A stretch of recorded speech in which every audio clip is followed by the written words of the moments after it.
early childhood trauma changes the biology of the brain.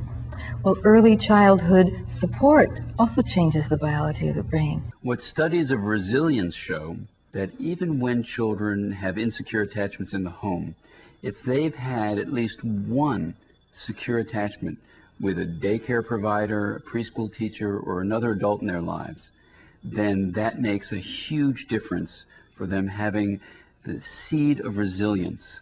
They may still have difficulties, but because they've had that one secure relationship, that relationship where they felt that another individual, another adult knows them and feels what's going on inside of them, those kids have the potential to do very well in the future.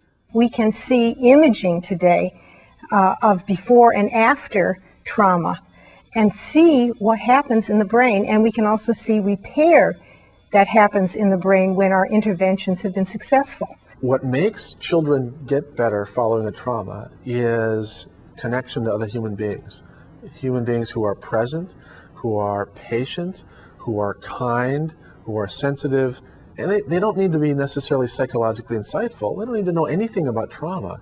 All they need to know is that they're right there with this child. They're trying to be comforting, they're trying to be supportive, they're trying to encourage. Those kinds of interactions end up being much more therapeutic and healing than many of the other things that we try to do with kids. Teachers can look more at their children, be more emotionally present for children, touch them, work on their own nervous system and their own regulation. If they're angry and they're out of control in terms of what's going on inside of themselves, the message that they're going to convey to the child is, I'm angry and I don't like you. If you're an adult and there are children in your life, whether you're in law enforcement, a teacher, a parent, a foster parent, whatever you are, and you know that a child has been exposed to something that's potentially traumatic, the first thing that you should be aware of is that not all traumatic events lead to disastrous mental health outcomes. In fact, the vast majority of children that are traumatized actually do pretty well, but they do need your attention, they do need your kind support, and they do need your awareness about what are warning signs that would tell you to actually take the next step and try to get some professional help.